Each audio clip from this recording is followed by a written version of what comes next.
bisa mengatakan bahwa Nabi itu hidupnya tenang, aman, damai gitu ya. Tapi mereka harus menghadapi situasi yang seringkali sulit, berat, memang agak berbeda beratnya situasi yang dihadapi Hosea, yang dihadapi oleh Amos, dan yang dihadapi oleh Yeremia ini. Beratnya beban tugas yang dihadapi oleh Hosea, jelas itu menyangkut soal batin, soal hati. Karena harus beristri seorang pelacur. Nah, beratnya situasi yang dihadapi oleh Yeremia menyangkut juga soal fisik, ya. Soal fisik. Dan kemudian kalau kita membaca kitab-kitab yang lain, nabi-nabi tidak menyampaikan apa yang ada di dalam hatinya, gitu ya. Tapi beda dengan Nabi Yeremia, kita akan melihat apa yang sesungguhnya dirasakannya. Kebayang nggak Bapak Ibu, seorang nabi pengennya resign? Ya, pengen resign saja. Nggak mau jadi nabi lagi. Tapi justru nanti kita akan melihat apa yang sesungguhnya menggerakkan seorang nabi sehingga berhadapan dengan situasi yang berat, rumit, nabi tetap menjalankan tugasnya. Baik Bapak Ibu, sekarang kita akan melihat saja langsung beberapa teks ya yang menggambarkan beratnya tantangan yang harus dihadapi oleh Nabi Yeremia yang membuatnya mengalami macam-macam penderitaan. Nah, sekarang Bapak Ibu silahkan ke kitab Nabi Yeremia, silahkan ke bab 26.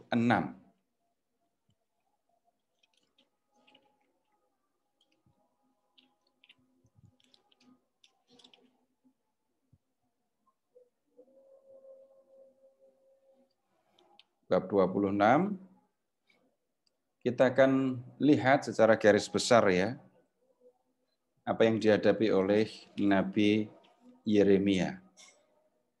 Lihat Bapak Ibu ke ayat 1. Yang disebut di sini adalah Raja Yoyakim.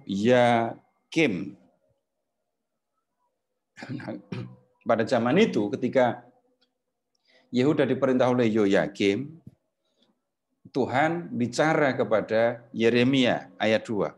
Berdirilah di pelataran rumah Tuhan dan katakanlah kepada penduduk segala kota Yehuda yang datang untuk sujud di rumah Tuhan, segala firman yang kuperintahkan untuk kau katakan kepada mereka, jangan kau kurangi sepatah kata pun.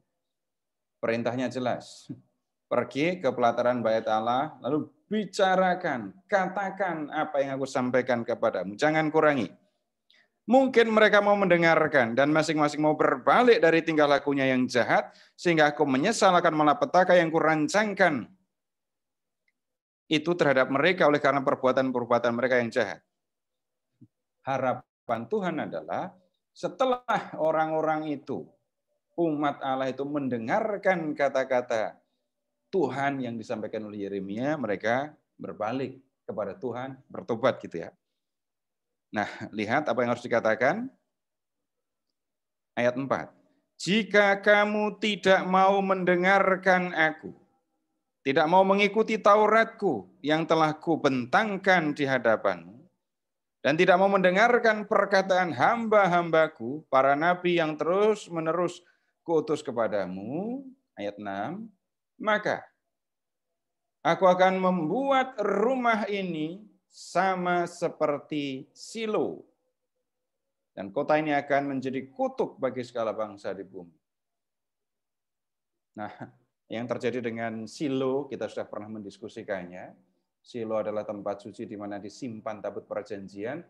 Nah, ketika terjadi peperangan lawan orang Filistin, tabut perjanjian dirampas, dan di kemudian hari kota atau tempat suci di Silo itu dimusnahkan, hancur. Nah, lihat kembali ke ayat 4.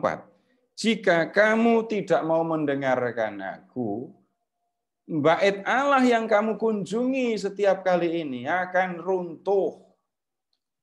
Jadi pesannya jelas kan ya? Sebaiknya, seharusnya kamu dengarkan perintah Tuhan. Kamu hidup menurut Taurat Tuhan, maka tidak akan terjadi keruntuhan ini. Nah, Bapak Ibu, tolong mengamati ayat 6. Bait Allah akan dibuat menjadi seperti Silo. Bait Allah akan runtuh, akan diruntuhkan, akan dihancurkan. Bapak Ibu kemudian lihat reaksinya. Yang bereaksi pertama ayat 7. Para imam, itu yang pertama. Para nabi, seluruh rakyat mendengar Yeremia mengucapkan perkataan-perkataan itu dalam rumah Tuhan. Sesudah Yeremia selesai mengatakan segala yang diperintahkan Tuhan untuk dikatakan kepada seluruh rakyat itu, maka para imam, para nabi, dan seluruh rakyat menangkap dia serta berkata, engkau harus mati. Mengapa engkau bernubuat demi nama Tuhan dengan berkata, rumah ini akan sama seperti Silo, dan kota ini akan menjadi reruntuhan sehingga tidak ada lagi penduduknya. Dan seluruh rakyat berkumpul mengerumuni Yeremia di rumah Tuhan. Ketika para pemuka Yehuda mendengar hal ini, pergilah mereka dari istana raja ke rumah Tuhan, lalu duduk di pintu gerbang baru rumah Tuhan, di rumah Tuhan.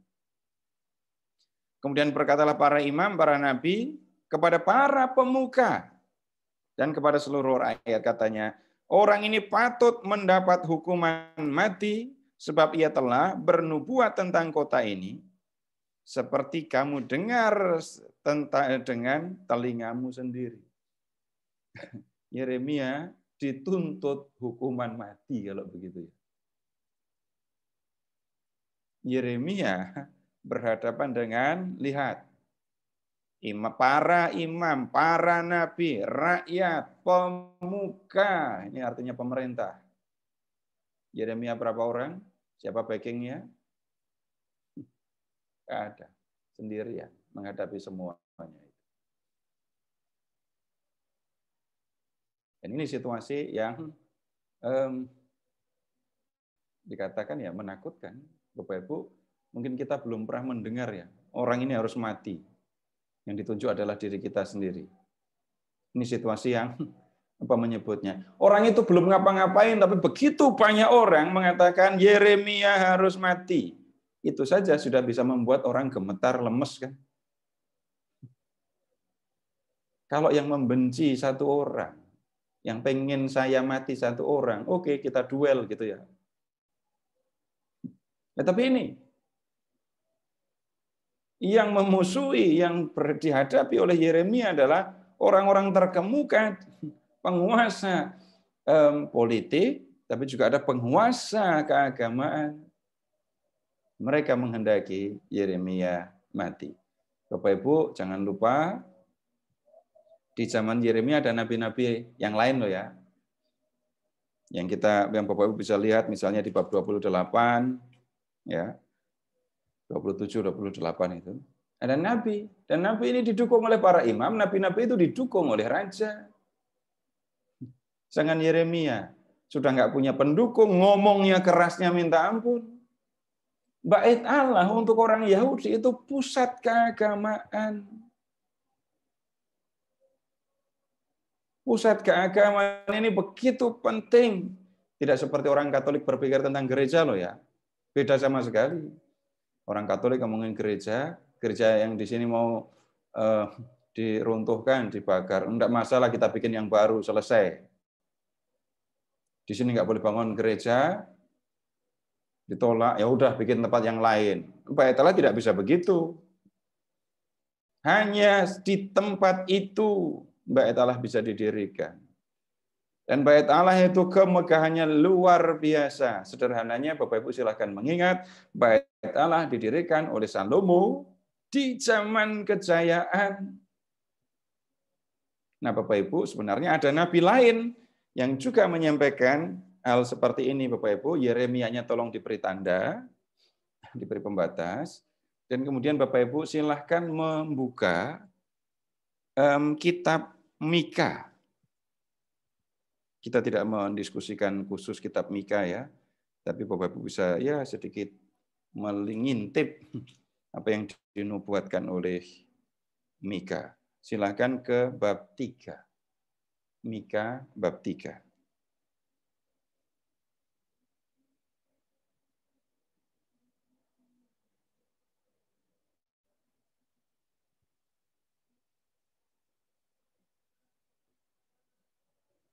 Di sini Bapak Ibu bisa melihat bagaimana nabi ini, Mika, menentang para pemimpin Israel.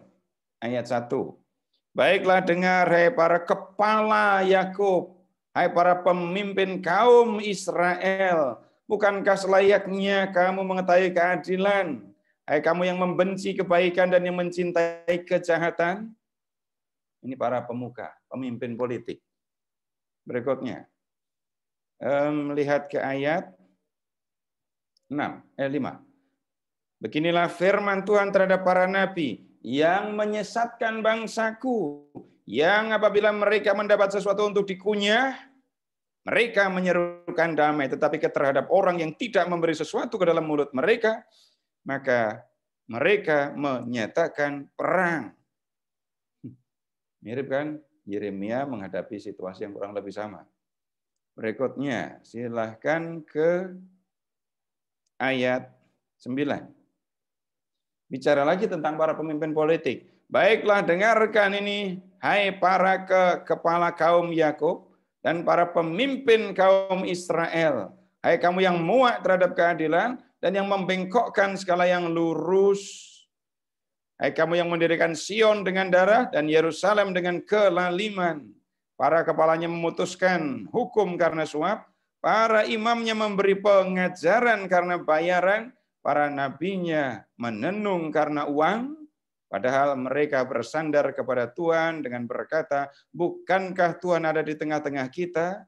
Tidak akan datang malapetaka menimpa kita. Sebab itu, oleh karena kamu, maka Sion akan dibajak seperti ladang. Dan Yerusalem akan menjadi timbunan puing. Dan gunung bait suci akan menjadi bukit yang berhutan. Jadi Mika, ini seperti Yeremia, juga menubuatkan keruntuhan Yerusalem dan terutama keruntuhan bait Allah. Kembali ke Yeremia.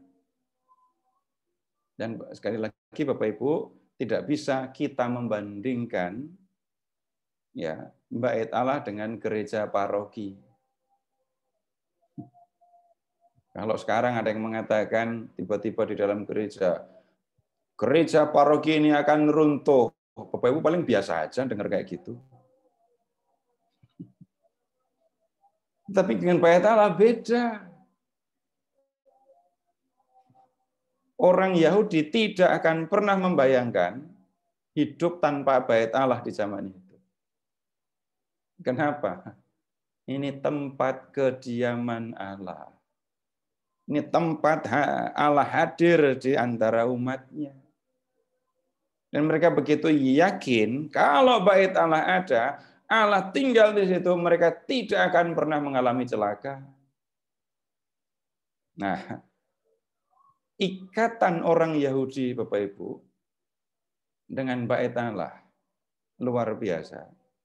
Dan kalau kita mengamati lagi, mengingat lagi, Allah hadir di situ. Silahkan sekarang membayangkan, bait Allah akan runtuh. Bait Allah akan diruntuhkan. Itu apa artinya untuk Allah?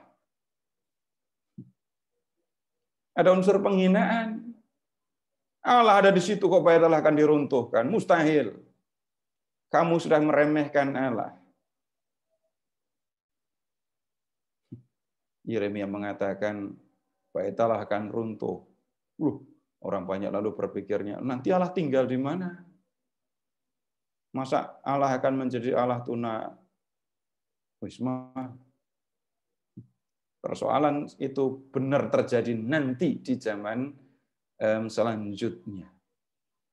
Itu yang bicara serius tentang itu Nabi Yehezkiel. Itu minggu depan aja, jangan sekarang.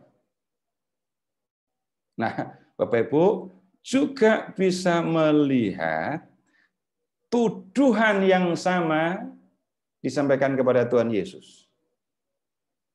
Ketika Yesus dihadapkan kepada mahkamah agama Yahudi, Bapak Ibu mendengarkan salah satu tuduhannya adalah orang ini berkata akan meruntuhkan bait Allah, tetapi akan membangunnya dalam 3 hari. Nah, yang lain lagi Bapak Ibu silahkan mengingat nanti diskusi atau tuduhan terhadap Stefanus. Tapi singkatnya begini, mengatakan bait Allah itu akan runtuh, itu sama dengan penghinaan kepada Allah. Dan karena Yeremia sudah mengatakan itu, Yeremia juga dituduh sudah menghujat Allah, dan hukuman yang cocok untuk orang yang menghujat Allah itu adalah hukuman mati. Nah, kemudian kita lanjut ya, ini suasana pasti sudah sangat menegangkan, dan Bapak Ibu silahkan membayangkan kemarahan para pemuka, kemarahan para imam dan nabi terutama, dan Bapak Ibu silahkan bayangkan Yeremia. Tetapi Yeremia berkata kepada segala pemuka dan kepada seluruh rakyat itu, katanya, Tuhanlah yang telah mengutus aku supaya bernubuat tentang rumah dan kota ini untuk menyampaikan segala perkataan yang telah kamu dengar itu. Oleh sebab itu, perbaikilah tingkah lakumu dan perbuatanmu dan dengarkanlah suara Tuhan Allahmu, sehingga Tuhan menyesalkan malapetaka yang diancamkannya atas kamu. Tetapi aku ini, sesungguhnya aku ada di tanganmu. Perbuatlah kepadaku apa yang baik dan benar di matamu. Bapak Ibu, Yeremia tidak melawan sama sekali ya. Melawan juga tidak ada gunanya. Tapi di dalam perkataan yang diucapkan Yeremia tidak ada niatan untuk melawan. Aku ada di tanganmu. Perbuatlah apa yang kamu pandang baik, apa yang baik menurut kamu. Jadi Yeremia pun kalaupun mau dibunuh, gampang sekali. Tidak akan Yeremia melawan. Tetapi lihat yang dikatakan Yeremia berikutnya. Hanya ketahuilah sungguh-sungguh bahwa jika kamu membunuh aku, maka kamu mendatangkan darah orang yang tak bersalah atas kamu dan atas kota ini dan penduduknya. Sebab Tuhan benar-benar mengutus aku kepadamu untuk menyampaikan segala perkataan ini kepadamu. Yeremia mengatakan, aku tidak berdusta. Apa yang aku katakan memang datang dari Tuhan. Kamu salah nangkep poin, gitu ya. Kamu menangkap, kamu berpikir aku ngomong tentang runtuhnya bait Allah. Padahal Tuhan berpesan kepadaku, perbaiki tingkah lakumu. Nah, itu poinnya. Jangan sampai kamu salah poin. Kalau kamu sampai membunuh aku nggak masalah kamu bunuh. Aku tidak akan melawan, tetapi kamu harus ingat, aku tidak bersalah. Aku hanya mengatakan apa yang dikatakan oleh Tuhan untuk ku sampaikan kepadamu. Nah, kita lanjut. Beberapa orang pemuka dari rakyat itu bicara kepada para imam dan nabi. Perhatikan, kepada para imam dan nabi. Ngomongnya kepada para imam dan nabi karena mereka yang paling marah gitu ya kepada Yeremia. Orang ini tidak patut mendapat hukuman mati sebab ia telah berbicara kepada kita demi nama Tuhan Allah kita. Memang beberapa dari para tua-tua negeri tampil juga ke depan dan berkata kepada rakyat, katanya, Mika orang Moreset telah bernubuat di zaman Hizkia Raja Yehuda. Nah, ini bukan, atau nanti lihat, ini Mikanya seperti yang kita lihat tadi ya. Dan dia telah berkata kepada segenap bangsa Yehuda, beginilah firman Tuhan semesta alam. Sion akan dibajak seperti ladang, dan Yerusalem akan menjadi timbunan puing, dan gunung bait suci akan menjadi bukit yang berhutan. Jadi para pemimpin itu bisa dikatakan ya sedikit membela Yeremia gitu ya. Ada dulu nabi yang pernah ngomong kayak Yeremia, namanya Mika. Dan Bapak Ibu sudah mendengar tadi Mika bicara apa. Nah kemudian selanjutnya, apakah Hizkia Raja Yehuda beserta segenap Yehuda membunuh dia? Tidakkah ia takut akan Tuhan sehingga ia memohon belas kasihan Tuhan agar Tuhan menyesal atas malapetaka yang diancamkannya atas mereka? Dan kita, maukah kita mendatangkan malapetaka yang begitu besar atas diri kita sendiri? Jadi ada yang membela ini. Dulu waktu Nabi Mika mengatakan hal yang sama, raja tidak menghukum Nabi Mika. Tapi mereka memperbaiki diri sehingga Allah tidak jadi menghukum mereka. Jadi para pemuka ini, beberapa orang tua yang disebut di ayat 17, itu mengingatkan kembali peristiwa ketika Mika bernubuat tadi. Nah kemudian, lihat, ada juga seorang lain yang bernubuat demi nama Tuhan, yaitu Uria bin Semaya dari Kiryat Yearim. Ia bernubuat tentang kota ini dan negeri ini tepat seperti yang dikatakan Yeremia. Ketika Raja Yoyakim bersama-sama dengan segenap perwiranya dan semua pemuka mendengar perkataan orang itu, maka raja pun mencari ikhtiar untuk membunuhnya. Mendengar hal itu, maka takutlah Uria, lalu melarikan diri dan tiba di Mesir. Kemudian Raja Yoyakim menyuruh orang ke Mesir, yaitu Elnatan bin Akbor, beserta beberapa orang. Mereka mengambil Uria dari Mesir dan membawanya kepada Raja Yoyakim. Raja menyuruh membunuh dia dengan pedang, melemparkan mayatnya ke kuburan rakyat biasa. Tetapi Yeremia dilindungi oleh Ahikam bin Safan sehingga ia tidak diserahkan ke dalam tangan rakyat yang dibunuh. Jadi Bapak Ibu, ini ada kejadian yang lain. Ini kurang lebih di zaman Yeremia, karena di zaman pemerintahan Yoyakim. Jadi seorang lain lagi, ini Uria bernubuat juga tentang keruntuhan Yerusalem. Nah, dia diciduk beneran. Dia melarikan diri ke Mesir, diambil dari Mesir, lalu dibunuh. Tapi Bapak Ibu lihat, oh Yeremia tidak mengalami nasib seperti itu karena ada seorang yang melindunginya. Disebut namanya Bapak Ibu, tetapi kita tidak menemukan di sini dia punya jabatan apa. Tapi yang pasti dia orang terkemuka. Suaranya didengar dan kemudian tidak ada yang berani ngelawan. Nah, begitu. Kemudian Bapak Ibu kita beralih ke bab 37. Ayat 11.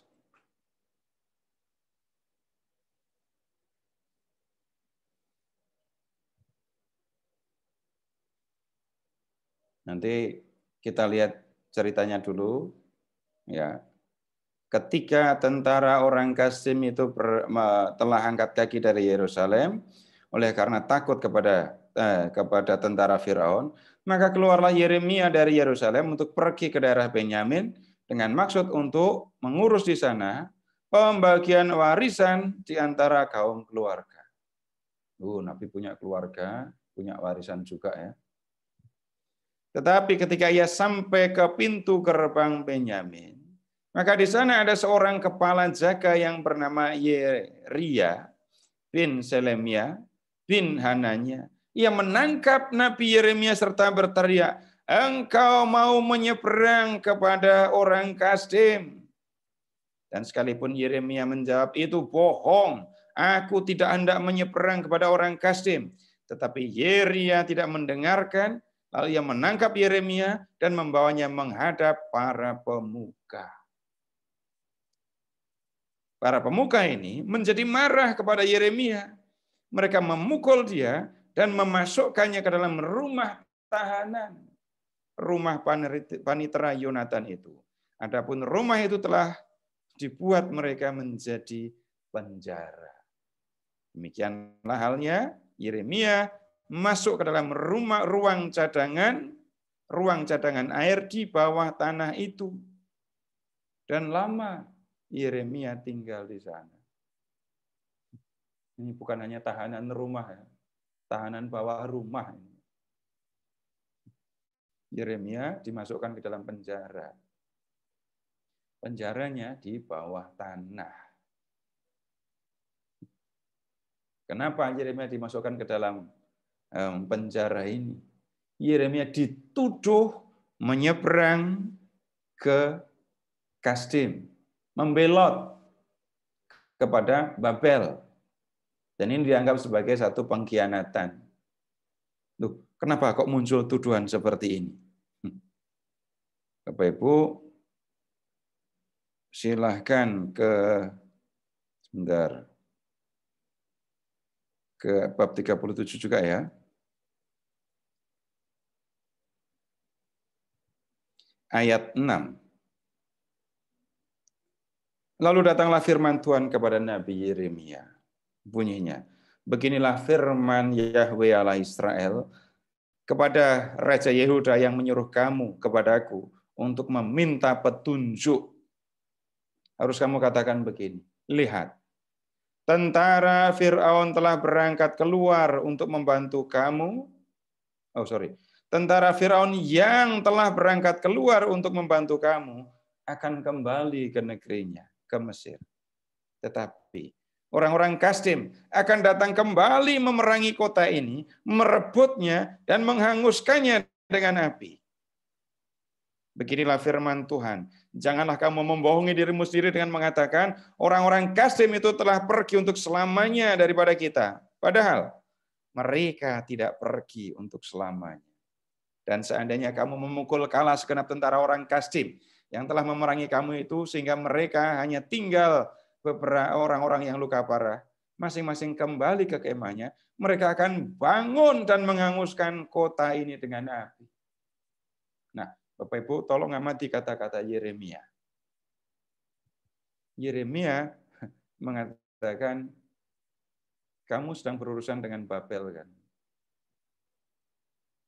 Dan kamu yakin bisa bertahan menghadapi Babel. Kasdim itu nama lain dari Babel, ya. Kamu yakin bisa menghadapi Babel karena kamu dibantu Mesir, kan? Tapi ingat ya, tentara Mesir yang katanya keluar untuk membantu kamu, dia kembali ke negeri mereka. Sehingga kamu tidak punya pertolongan. Sebaliknya, pasukan Babel akan menyerbu kamu. Dan pasukan Babel akan mengalahkan kamu. Bapak Ibu, kata-kata Yeremia ini yang dituduh atau dianggap membuat Yeremia dituduh memihak Babel. Kamu akan kalah. Mesir nggak akan bantu kamu. Babel yang akan datang mengalahkan kamu. Yeremia dituduh membelot, berkhianat. Dan Bapak Ibu lihat, ini Yeremia, ini dalam perjalanan mau pergi meninggalkan Yerusalem, mau ke daerah Benyamin. Dituduh, ini yang mau membelot ini, mau pergi menemui orang-orang Babel ini. Nah, kemudian dia ditangkap, lalu dimasukkan ke dalam penjara. Nah, kemudian Zedekia yang tadi minta petunjuk Yeremia berhadapan dengan Babel, itu sekarang ambil sikap di ayat 17. Pada suatu kali, Raja Zedekia menyuruh orang mengambil dia dari penjara tadi ya. Lalu dengan diam-diam, itu Raja bertanya kepada Yeremia, adakah datang firman dari Tuhan? Jawab Yeremia, ada. Lagi katanya, bunyinya, engkau akan diserahkan ke dalam tangan Raja Babel. Ini kan tambah mengerikan kata-kata ini. Ya, kemudian lihat.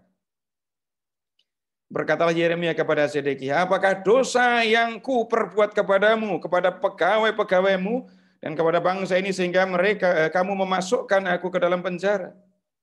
Di manakah gerangan para nabimu yang telah bernubuat kepada kamu bahwa Raja Babel tidak akan datang menyerang kamu dan negeri ini? Sekarang, dengarkanlah hai Tuanku Raja. Biarlah permohonanku sampai di hadapan. Janganlah kembalikan aku ke rumah panitera Yonatan. Nanti aku mati di sana. Tadi itu kan ceritanya sebenarnya kalau dari ayat 1 ya, Raja Zedekia kirim utusan kepada Nabi Yeremia untuk bertanya tentang urusannya dengan Babel, bahkan minta supaya Yeremia berdoa untuk Yehuda. Tapi Yeremia mengatakan, kamu akan dikalahkan oleh Babel. Gara-gara ngomong kayak gitu, Yeremia di penjara, penjaranya di bawah tanah tadi. Dan kemudian Zedekia memanggil dia. Yeremia dipanggil ke istana. Ada firman Tuhan lagi enggak? Ada. Bunyinya, engkau akan diserahkan kepada Raja Babel. Ini tambah. Ya firman Tuhan bunyinya begitu, aku hanya bisa ngomong begitu. Dan kemudian Yeremia minta, tolong jangan kembalikan aku ke sana. Mati aku di sana. Entah karena pengapnya, entah karena dinginnya. Tapi Bapak Ibu, kalau sampai Yeremia mengatakan, jangan kembalikan aku ke rumah panitera Yonatan, nanti aku mati di sana. Kebayang Bapak Ibu, Yeremia menderita serius di penjara itu. Ya kan? Lalu Raja memenuhi permintaan Yeremia. Raja Zedekia memberi perintah, lalu orang menahan Yeremia di pelataran penjagaan. Di pelataran penjagaan, udah di atas tanah lah, nggak di bawah tanah. Dan tidak di dalam penjara, di luar. Dan Yeremia nggak akan lari kemana-mana kok. Dan lihat, memberikan setiap hari kepadanya sepotong roti dari jalan tukang roti. Nah, berikutnya, Bapak Ibu lihat ke bab 38.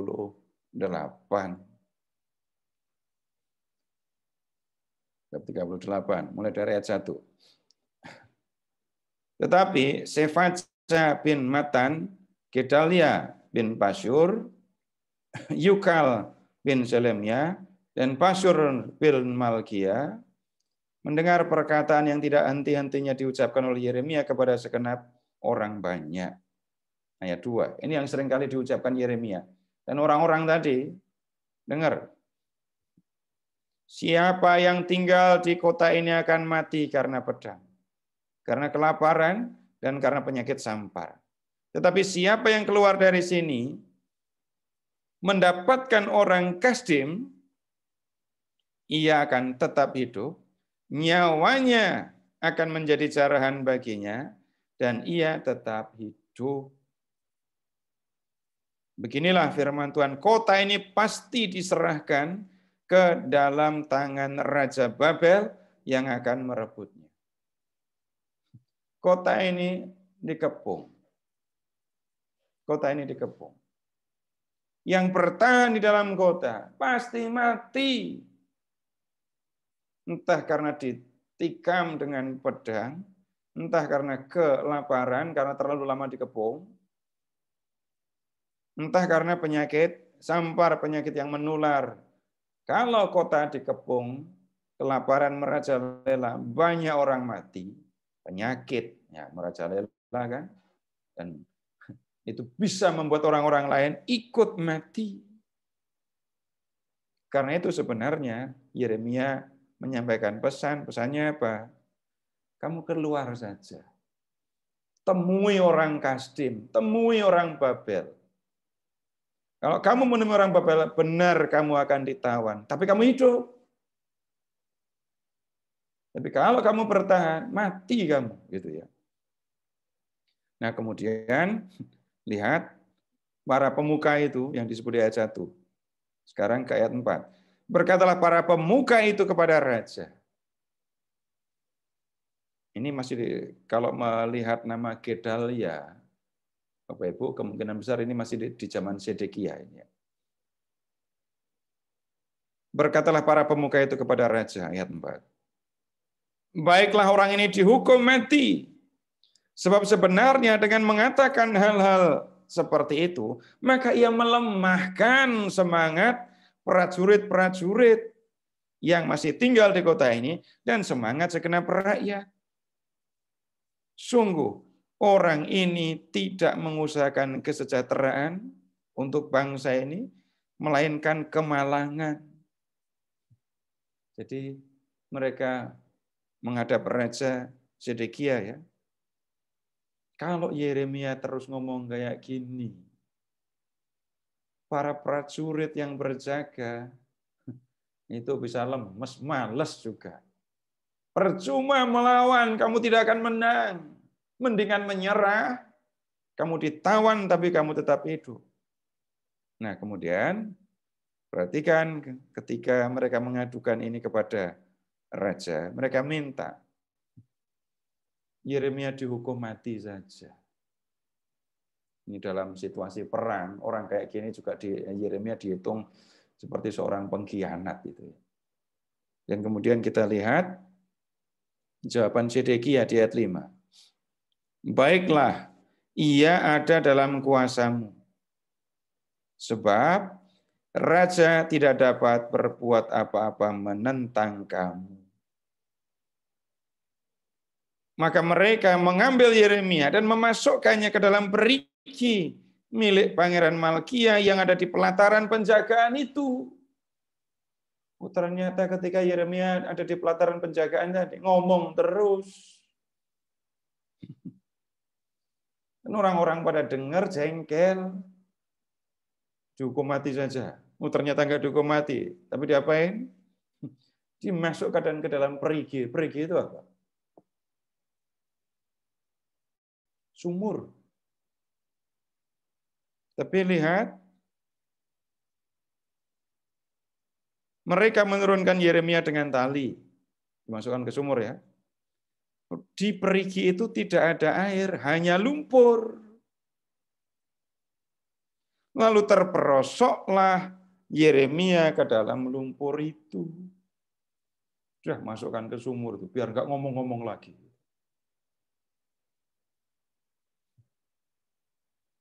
Karena ketika di pelataran penjagaan masih ketemu orang, dia masih ngomong terus gitu ya. Tapi kemudian Bapak Ibu, Yeremia bisa keluar dari sumur itu berkat pertolongan orang yang disebut di ayat 7, Ebed Melech, orang Ethiopia.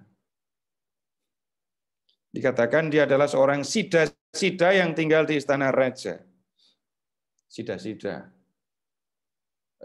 Orang yang dikebiri, tetapi dia orang penting, ya orang dekat raja. Nah kemudian lihat di ayat 2, keluarlah Ebed Melech dari istana, lalu berkata kepada raja, ya Tuanku Raja, perbuatan orang-orang ini jahat dalam segala yang mereka lakukan terhadap Nabi Yeremia, yakni memasukkan dia ke dalam perigi. Ia akan mati kelaparan di tempat itu. Sebab tidak ada lagi roti di kota. Apa? Jelaskan pengepungannya. Jelas kota sedang dikepung. Dan Ebed-Melech, Bapak Ibu lihat ya, bisa menemui raja langsung kan? Padahal orang Ethiopia. Nah ini orang penting, orang dekat raja.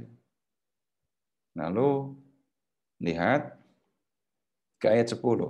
Raja memberi perintah kepada Ebed-Melech, orang Ethiopia itu, bawalah 3 orang dari sini, dan angkatlah Nabi Yeremia dari perigi sebelum ia mati. Ebed-Melech membawa orang-orang itu dan masuk ke istana raja, ke gudang pakaian di tempat perbendaharaan.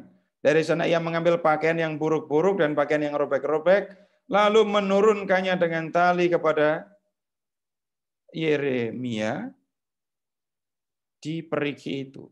Berserulah Ebed-Melech kepada Yeremia, taruhlah pakaian yang buruk-buruk dan robek-robek di bawah ketiakmu sebagai ganjal tali. Tahu maksudnya kan ya? Supaya nanti kalau tali atau tambang itu diikatkan di pinggang, di badan begini, lalu tidak melukai ketiaknya, gitu ya. Yeremia pun berbuat demikian. Kemudian mereka menarik dan mengangkat Yeremia dengan tali dari perigi itu. Demikianlah Yeremia tinggal di pelataran penjagaan itu. Balik ke tempat semula. Bapak Ibu, kalau jadi nabi kayak gini, Bapak Ibu tertarik untuk melamar jadi nabi? Males, ngapain? Jangankan mengalami yang kayak gini. Jadi pemandu di lingkungan hanya melihat bibir yang sinis dikit aja sudah membuat saya lemes gitu ya. Baru mengajar sekali sudah nggak diterima, itu sudah membuat capek, males, lemes, kayaknya nggak mau lagi. Nah ini kayak gini ini coba. Sudah nggak ada honornya jadi nabi, resikonya nyawa. Nah, Bapak Ibu, ini cerita situasi yang dihadapi oleh nabi. Sebelum lanjut, kalau ada yang mau disampaikan, silahkan. Ya, sekedar Bapak Ibu bisa menganggapnya sekedar cerita saja. Cukup Bapak Ibu memahami ceritanya, lalu akan paham. Nah, apa yang dikatakan Yeremia tentang semua yang dialaminya, tunggu dulu. Silahkan. Baik, silakan Bapak Ibu. Bagi yang ingin bertanya, langsung meng-unmute mic dan bertanya ke Pak Seto.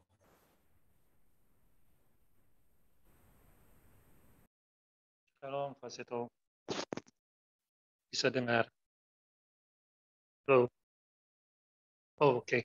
Ya, silakan.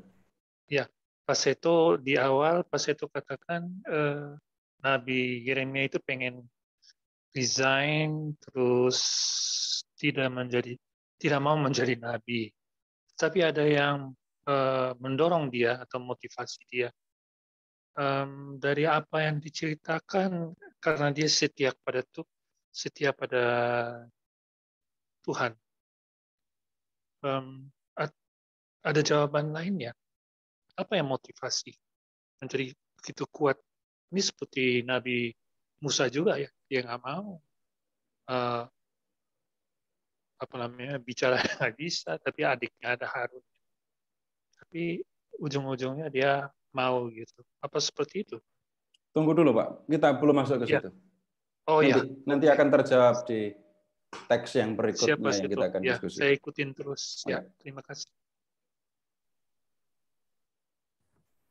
Ya, berikutnya, Bapak Ibu, silakan. Pak Eka mau nanya, Pak Eka. Ya, silakan Pak. Pak Seto, kalau kali tadi kita lihat kan ada Nabi Yeremia, terus ada juga nabi-nabi yang lain seperti itu kan. Nah, itu bagaimana seperti zaman seperti itu, gimana membedakan bahwa ini nabi yang benar diutus Allah, bahwa ini nabi bukan yang diutus Allah seperti itu? Gimana membedakannya, Pak? Itu tanya sertifikatnya aja, Pak.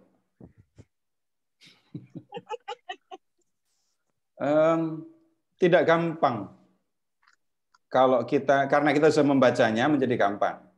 Tapi ketika orang-orang di zaman itu berhadapan dengan banyak nabi, ya, tidak gampang untuk membedakan. Ini nabi beneran, ini bukan. Kalau orang menganggap Yeremia itu nabi beneran, nggak akan mengalami situasi kayak gini tadi kan. Tapi Bapak Ibu, nabi-nabi yang kemudian dikenal sebagai nabi palsu, justru mendapatkan perlakuan baik di zaman ini. Kita mengatakan Yeremia itu nabi yang asli. Loh, kok malah mendapat perlakuan buruk?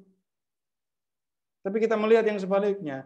Orang-orang yang disebut sebagai nabi palsu, kok malah mendapat perlakuan yang baik? Itu sama menjadi tanda ketika nabi hidup, ada banyak orang lain yang jadi nabi. Dan kemudian tidak mudah membedakan. Bahkan banyak yang salah. Nyatanya mereka memang salah. Menganggap yang palsu itu asli, dan yang asli dianggap palsu. Nah, Bapak Ibu, kebenaran bahwa seorang nabi adalah nabi sungguhan, itu seringkali justru terbukti setelah nabinya nggak ada. Setelah nabinya mati, baru ketahuan, oh berarti benar yang dikatakan Yeremia. Harusnya kita nggak usah ngelawan Babel. Jadi Bapak Ibu ingat, ini Zedekia kan rajanya ya. Rupanya di zaman Zedekia, ketika berhadapan dengan Babel yang mengepung, mau menguasai Yerusalem, ada dua faksi di dalam kota, di ibu kota. Faksi yang pertama mengatakan, bertahan, hadapi Babel, Mesir akan bantu kita. Faksi yang kedua, Yeremia ada di dalamnya. Enggak, kalau kita ngelawan Babel, habis kita. Mendingan kita menyerah. Mendingan kita menyerah. 10 tahun yang lalu, kita menyerah dan aman. Kita cuma dibuang. Tapi kalau kita ngelawan, habis kita. Yeremia ada di pihak yang kedua ini. Dan Bapak Ibu, lihat apa yang terjadi kemudian. Yang dikatakan Yeremia atau yang dikatakan oleh Nabi yang ada di bab 27 dan 28. Nabi yang disebut sebagai Nabi Hananya mengatakan, kamu akan bisa menghadapi Babel. Yeremia mengatakan, menyerahlah kepada Babel. Yang benar, ternyata kata-kata Yeremia. Tapi raja dan orang-orangnya nekat mengikuti nasihat nabi-nabi yang lain. Yang mengatakan jangan menyerah lawan Babel. Beneran Yerusalem dikepung, sampai kemudian terjadi kelaparan di dalam kota. Lalu kalau membaca 2 Raja 25, Zedekia diam-diam melarikan diri dari kota yang terkepung. Dia ditangkap, anak-anaknya dibunuh di depan matanya, dia sendiri dibutakan, lalu diangkut sebagai orang buangan ke Babel. Habis itu lihat, Yerusalem diruntuhkan, bait Allah diruntuhkan. Benar-benar diruntuhkan. Nah, yang dikatakan Yeremia terbukti benar. Nah, kalau yang dikatakan oleh Nabi itu benar terjadi, maka orang mengatakan, ya ini Nabi yang asli. Ya berarti Nabi ini benar-benar menyampaikan firman Tuhan. Nah, begitu caranya, Pak. Ya, untuk kita yang sekarang sekali lagi gampang. Untuk orang di zaman itu enggak gampang. Ya, Pak. Masih ada lagi, silahkan kalau masih ada. Nah, Bapak Ibu, silakan. Boleh tanya pelajaran yang minggu lalu nggak, Pak Seto? Iya, nanti kalau cocok saya jawab ya Bu ya. Kalau nyambung supaya kita tidak lompat-lompat. Kalau ada kaitannya nanti nggak saya apa-apa. kayak sampaikan. Silahkan. Ya, jadi ya dari Yeremia 31 ayat 34 yang terakhir, sebab aku akan mengampuni kesalahan mereka dan tidak lagi mengingat dosa mereka. Apa yang dimaksud ini dengan nanti Tuhan akan menurunkan Tuhan Yesus? Ayat ini. Tunggu dulu. Kalau membaca nabi-nabi, membaca yang lain-lain, Bapak Ibu baca, pahami yang dikatakan nabi saja. Nanti kalau ingat waktu kita diskusi tentang perempuan muda yang mengandung, jangan buru-buru kepada Maria, gitu itu ya. Lalu Bapak Ibu akan menemukan hal yang sama di sini. Membacanya memang harus dari ayat 31. Akan ada perjanjian baru. Kalau ada yang baru, berarti kan ada yang lama. Yang lama itu yang mana? Yang lama itu yang di Sinai. Yahweh mengangkat Israel menjadi umat Allah, umat Yahweh. Lalu supaya mereka hidup sebagai umat Yahweh beneran, Allah memberikan kepada mereka hukum. Itu yang lama. Yang baru, ayat 33. Aku akan menaruh Tauratku dalam batin mereka, menuliskannya dalam hati mereka. Aku akan menjadi Allah mereka, mereka akan menjadi umatku. Gitu ya. Perjanjian yang baru, Yahweh Allah Israel, Israel umat Yahweh. Bedanya, Tauratnya nggak perlu dibaca, nggak perlu dihafalkan, karena Tauratnya ada di dalam hati. Dan tidak usah lagi orang mengajar sesamanya atau mengajar saudaranya dengan mengatakan, kenalah Tuhan. Guru-guru Taurat nggak akan berfungsi di zaman perjanjian yang baru ini. Karena nggak perlu orang belajar, mengajar. Tauratnya ada di dalam hati mereka. Sebab mereka semua, besar kecil, akan mengenal aku. Sebab aku mengampuni kesalahan mereka dan tidak mengingat dosa mereka. Jadi tentang mengampuni lalu tidak mengingat dosa, ini urusannya masih dengan perjanjian yang baru ini tadi. Baik. Ya, begitu, Bu. Ya, makasih Pak Seto. Ya.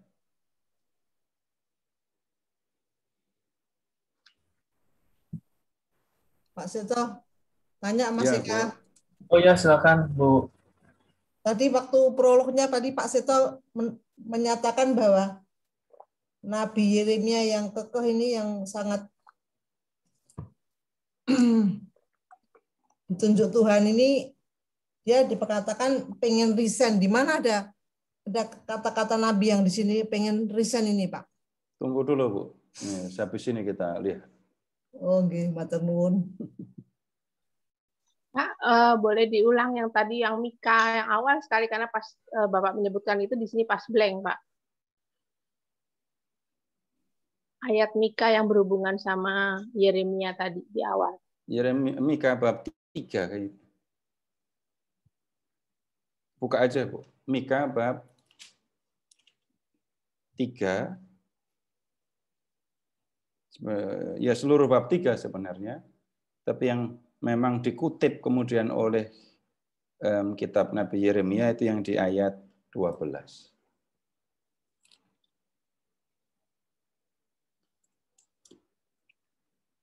Itu yang dimaksudkan, cuman itu aja, Bu?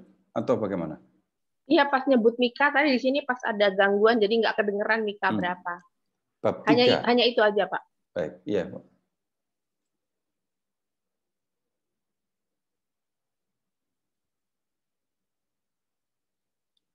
Udah?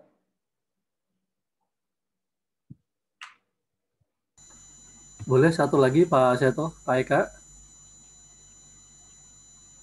Ya, silakan. Iya, Ya, silakan Pak. ini Pak tadi di bab yang 38 ayat 5 itu dikatakan Raja Sedekia ini seperti tidak punya kuasa apapun ya terhadap para pemuka ya.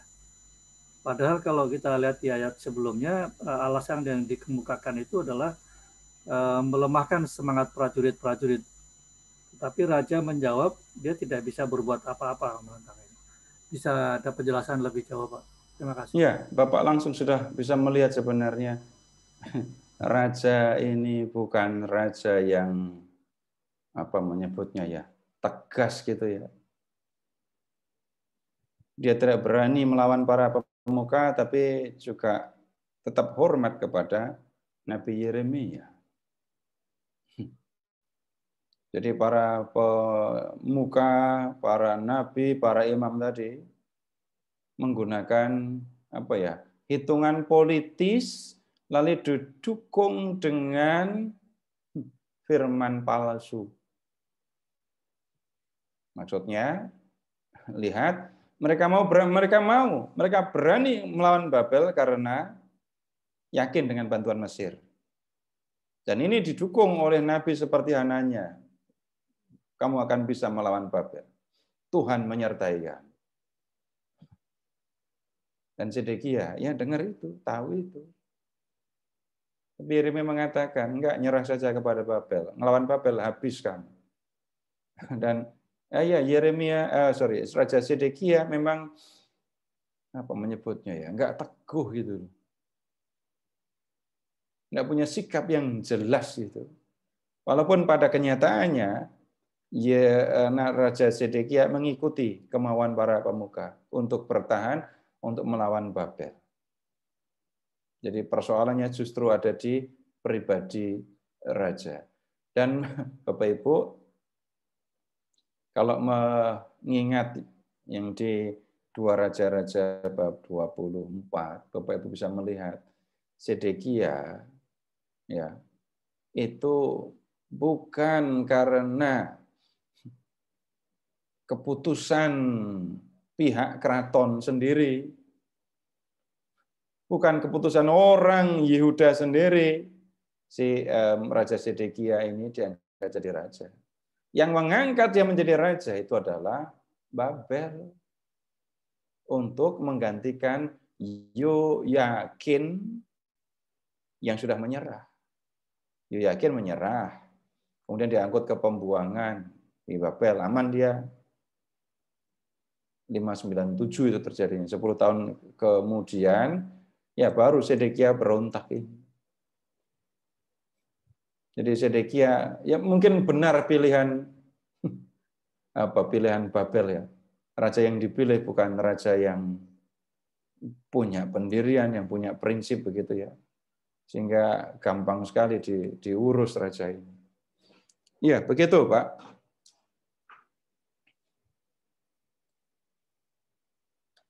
Terima kasih Pak Seto. Ya.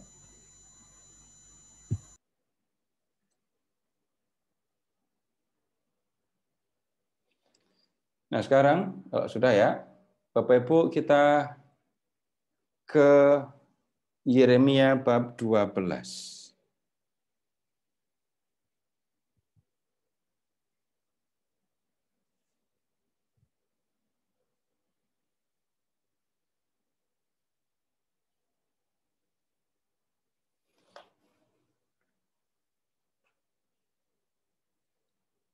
Nih sudah, ini suara hati Yeremia ini. Kita mulai bicara tentang apa yang ada di dalam batin Yeremia. Engkau memang benar ya Tuhan, bila mana aku berbantah dengan Engkau. Tetapi aku mau berbicara dengan Engkau tentang keadilan. Mengapakah mujur hidup orang-orang fasik, sentosa semua orang yang berlaku tidak setia? Engkau membuat mereka tumbuh, dan mereka pun juga berakar. Mereka tumbuh subur dan menghasilkan buah juga. Memang selalu Engkau di mulut mereka, tetapi jauh dari hati mereka. Ya Tuhan, engkau mengenal aku, engkau melihat aku, dan engkau menguji bagaimana hatiku terhadap engkau. Tariklah mereka keluar seperti domba-domba sembelihan, dan khususkanlah mereka untuk hari penyembelihan. Berapa lama lagi negeri ini menjadi kering dan rumput di segenap padang menjadi layu? Karena kejahatan penduduknya, binatang-binatang dan burung-burung habis lenyap. Sebab mereka telah mengira, ia tidak akan melihat tingkah langkah kita. Baik, sampai di sini dulu. Bapak Ibu lihat ke ayat 1, kalimat pertama. Ternyata Nabi Yeremia itu tidak tunduk, diam, nurut aja gitu ya. Lihat. Engkau memang benar ya Tuhan, bila mana aku berbantah dengan Engkau. Bila mana aku berbantah. Lihat, Bapak Ibu, Yeremia juga punya apa menyebutnya ya? Perdebatan gitu ya dengan Tuhan. Dan kemudian kalau debat lawan Tuhan, Yeremia kalah terus. Dan kemudian sekarang Yeremia mau ngomong soal lain. Soal apa? Keadilan. Yeremia melihat orang-orang yang dihadapinya itu ya. Para pemuka, imam, nabi. Yeremia tahu kelakuan mereka.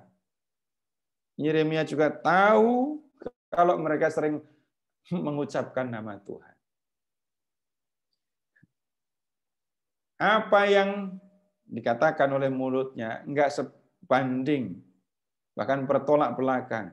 Mulutnya menyebut nama Tuhan, tetapi perilaku mereka fasik, menolak untuk melakukan yang dikehendaki Tuhan. Mulut mereka menyebut nama Tuhan, tapi kelakuan mereka sama sekali tidak menunjukkan kalau mereka adalah orang yang taat kepada Tuhan. Orang kayak gini kok hidupnya baik-baik saja. Ini Tuhan nggak adil. Tuhan tidak berlaku adil. Dan kemudian Yeremia melihat dirinya sendiri. Kalau pakai bahasa sinis ya, kurang taat apa saya Tuhan? Tuhan minta saya melakukan apa? Saya ikuti. Ya Tuhan, Engkau mengenal aku, Engkau melihat aku, Engkau menguji bagaimana hatiku terhadap Engkau. Engkau melihat kesetiaanku. Dan Tuhan lihat mereka yang tidak setia kepadamu, malah hidupnya sejahtera. Nah, kemudian lihat Bapak Ibu yang dikatakan Yeremia. Tariklah mereka keluar seperti domba-domba sembelihan dan khususkanlah mereka untuk hari penyembelihan. Sejahat-jahatnya Bapak Ibu belum pernah berdoa kayak gini kan? Saya tidak yakin Bapak Ibu pernah berdoa kayak gini. Semarah-marahnya Bapak Ibu juga nggak akan berdoa kayak gini. Paling cuma ngomong, Tuhan tidak tidur, gitu kan ya. Tolong dijelaskan artinya apa Tuhan tidak tidur itu. Tuhan tidak tidur. Ngapain? Ngelihat bagaimana kamu menyakiti aku. Dan Tuhan yang tidak tidur itu suatu saat akan melakukan hal yang sama atau lebih berat daripada yang kamu lakukan kepadaku. Jadi kalimatnya lebih halus ya daripada Yeremia. Kalau Yeremia kan ngomongnya tariklah mereka seperti domba sembelihan, potong mereka semua. Itu kenapa sudah muncul kalimat yang seperti itu? Sederhana saja. Kalau Bapak Ibu mengatakan Tuhan nggak tidur atau biar Tuhan yang membalas. Ini ngomongnya negatif ya. Itu Bapak Ibu sampai ngomong kayak gitu itu kapan? Waktu senang? Enggak. Waktu banyak teman? Enggak. Waktu ada orang yang menyakiti. Tapi kalau sudah mengatakan Tuhan tidak tidur, biar Tuhan yang membalas, itu sakitnya level berapa? Kalau disakiti gitu-gitu aja, enggak lah, biarin aja. Anggaplah dia orang yang enggak paham. Anggaplah dia cuma orang yang iri. Misalnya begitu kan ya. Tapi levelnya udah naik, udah biar Tuhan yang membalas. Nah, kalau Yeremia sudah mengatakan, tariklah mereka seperti domba sembelihan. Sembelihlah mereka. Yeremia sebenarnya sudah di level yang sangat nggak bisa menerima. Orang-orang yang berlaku kayak gitu kok malah diurusi sama Tuhan. Kok malah dibuat sejahtera oleh Tuhan.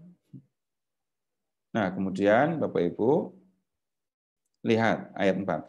Berapa lama lagi negeri ini menjadi kering dan rumput di segenap padang menjadi layu. Karena kejahatan penduduknya, binatang-binatang dan segenap burung-burung habis lenyap. Sebab mereka telah mengira, ia tidak akan melihat tingkah langkah kita. Jadi Yeremia kayak mengadukan. Perilaku orang Israel itu begini loh Tuhan. Kalau ngomong di depanmu, dia nyebut-nyebut namamu. Tapi di belakangmu, enggak karuan mereka, enggak mau setia kepadamu, tidak mau memperhatikan apa yang kau katakan. Dan mereka berpikir begini, Tuhan kan enggak ngelihat yang kita lakukan. Udah, yang penting kita menyebut nama Tuhan, kita mempersembahkan korban. Tapi Yeremia justru menyampaikan hal itu karena tidak bisa menerima kenyataan yang seperti itu. Masa Tuhan diam saja? Nah, kemudian Bapak Ibu lihat ayat 5, tolong Bapak Ibu perhatikan ada tanda kutip kan ya? Tanda kutipnya berhenti di mana itu ya? Kutipan penutup, tanda kutip pembuka sebelum ada di ayat 5. Tanda kutip penutup ada di ayat berapa?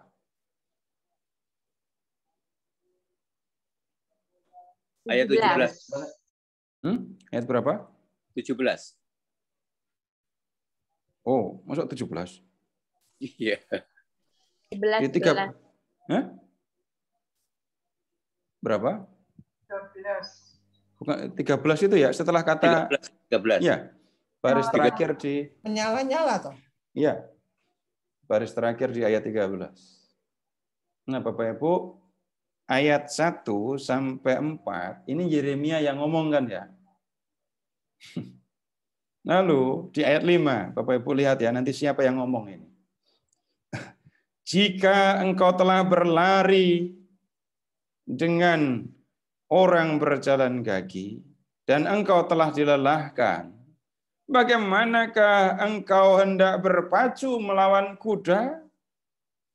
Dan jika di negeri yang damai engkau tidak merasa tentram, apakah yang akan kau perbuat di hutan belukar sungai Yordan?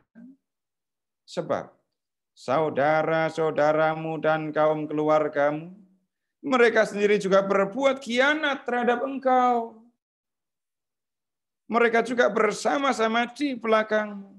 Janganlah percaya kepada mereka sekalipun mereka berkata manis kepadamu.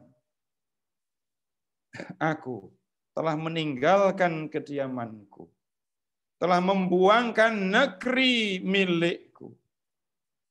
Aku telah menyerahkan buah hatiku ke dalam tangan musuhnya. Negeri milikku sudah menjadi seperti singa di hutan bagiku. Ia mengeraskan suaranya menentang aku, sebab itu aku membencinya. Negeri milikku sudah menjadi seperti burung belang bagiku. Burung-burung buas mengerumuninya. Ayo, kumpulkanlah segala binatang di padang, bawalah untuk menghabiskannya. Banyak gembala telah merusakkan kebun anggurku. memijak-mijak tanahku, dan membuat tanah kedambaanku menjadi padang gurun yang sunyi sepi. Ya, mereka telah membuatnya sunyi sepi. Sunyi sepi tanah itu berkabung di hadapanku. Sunyi sepi sekarang segenap negeri itu, tetapi tidak ada orang yang memperhatikannya. Para pembinasa telah datang, melintasi segala bukit gundul di padang gurun. Sebab pedang Tuhan mengamuk, makan dari ujung negeri yang satu ke ujung yang lain. Tidak ada damai bagi segala yang hidup. Mereka telah menabur gandum, tetapi yang dituai adalah semak duri. Mereka telah bersusah payah, tetapi usaha mereka tidak berguna. Mereka malu karena hasil yang diperoleh mereka akibat murka Tuhan yang menyala-nyala. Nah, Bapak Ibu, cukup memperhatikan ayat 7. Bapak Ibu tahu siapa yang bicara? Yahweh. Ya. Nabi mengeluh tadi. Tuhan Yahweh. Menanggapinya. Ya, Tuhan menanggapinya. Tanggapannya bagaimana? Kamu lari lawan orang jalan kaki aja udah kecapean. Nah, gimana kamu mau balapan lawan kuda? Maksudnya apa ngomong kayak gitu? Yang kamu hadapi belum seberapa. Kesulitan yang kamu anggap sebagai kesulitan sebenarnya belum seberapa.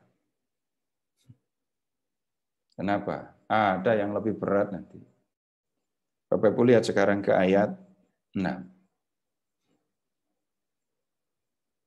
Saudaramu, kaum keluargamu berkhianat kepadamu.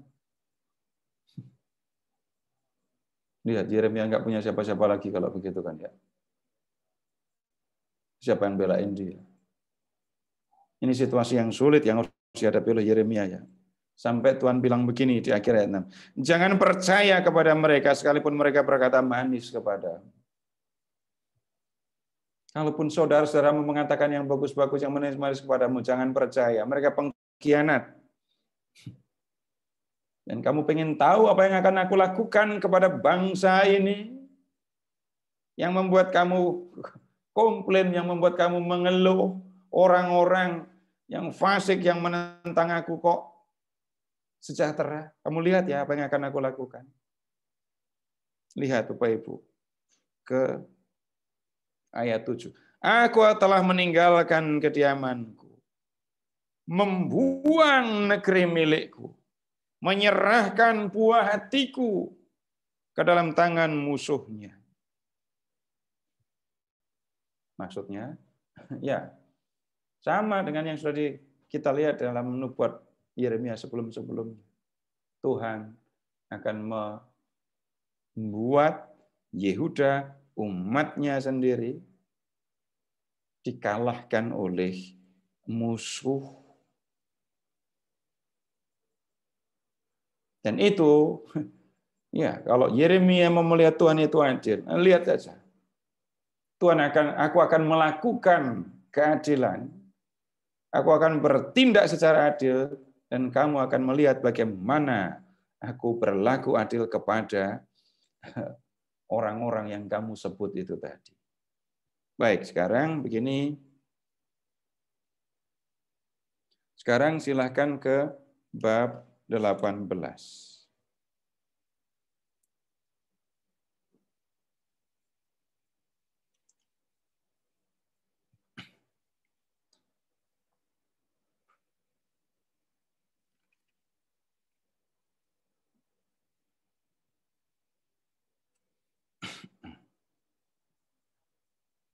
Bab 18 ya, mulai dari ayat 18 juga ya.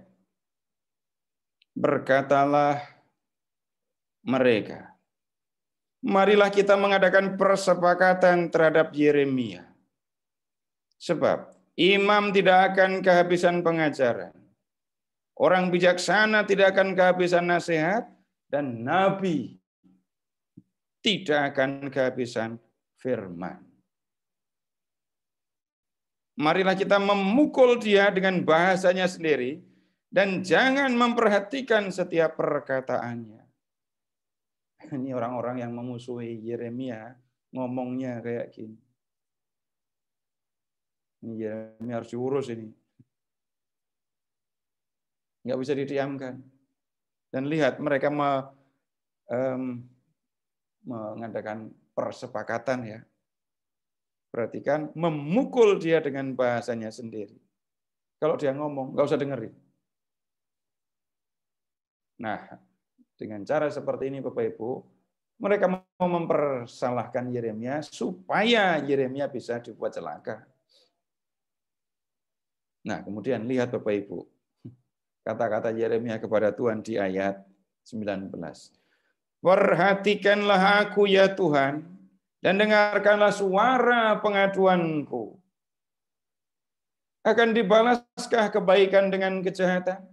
Namun mereka telah menggali pelupang untuk aku. Ingatlah bahwa aku telah berdiri di hadapanmu dan telah berbicara membela mereka supaya amarahmu disurutkan dari mereka. Sebab itu, serahkanlah anak-anak mereka kepada kelaparan. Biarkanlah mereka dipancung pedang. Biarlah istri-istri mereka kehilangan anak dan suami. Biarlah laki-laki mereka mati oleh sampar. Dan pemuda-pemuda mereka mati karena pedang dan pertempuran. Biarlah kedengaran jeritan dari rumah-rumah mereka apabila engkau dengan tiba-tiba mendatangkan gerombolan perampok kepada mereka. Sebab mereka telah menggali pelubang untuk menangkap aku dan telah memasang jerat untuk kakiku. Tetapi engkau ya Tuhan, engkau mengetahui segala rancangan mereka untuk membunuh aku. Jangan ampuni kesalahan mereka. Jangan hapuskan dosa mereka dari hadapanmu. Tetapi biarlah mereka tersandung di hadapan matamu. Bertindaklah pada hari murkamu terhadap mereka. Nah, Bapak Ibu, lihat apa yang disampaikan oleh Nabi Yeremia dalam situasi ini. Doa. Ini doanya kayak gini.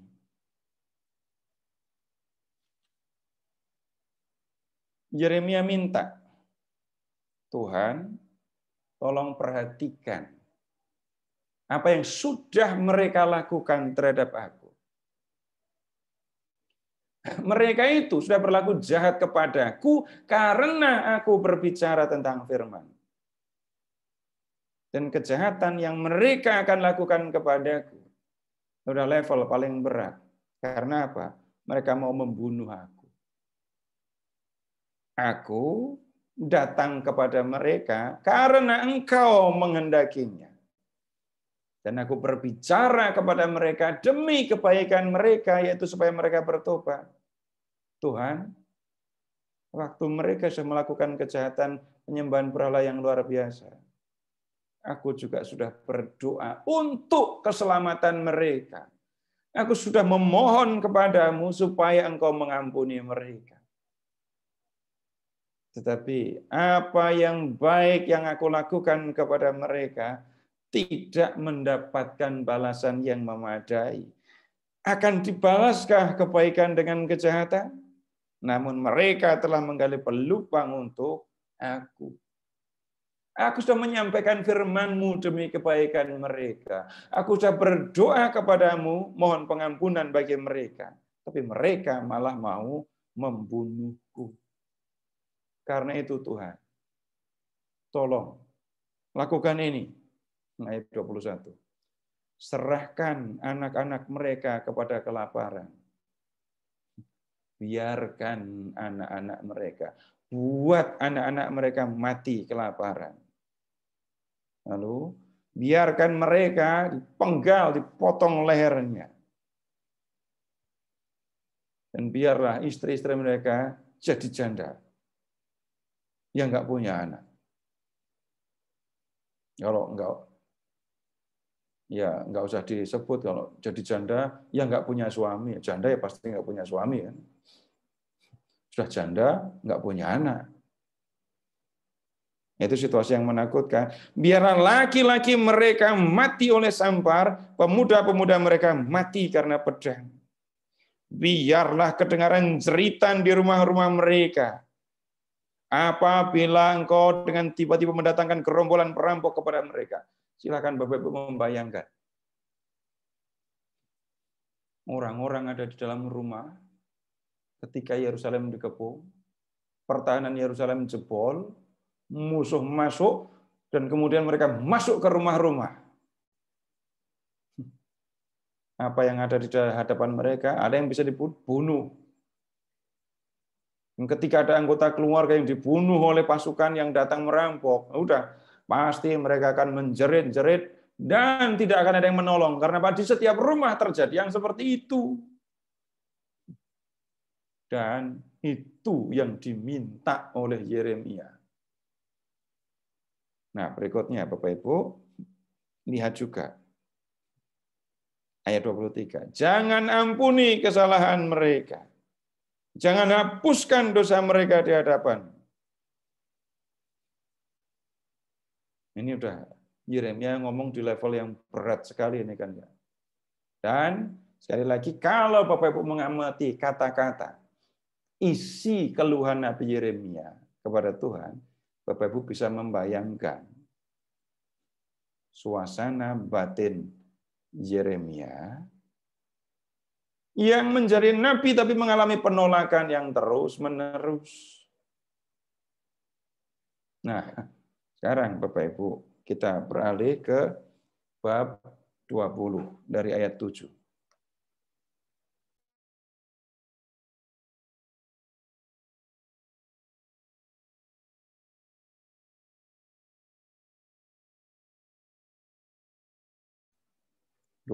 Ayat 7.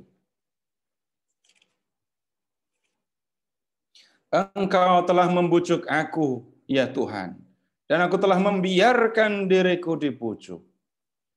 Engkau terlalu kuat bagiku, dan engkau menundukkan aku.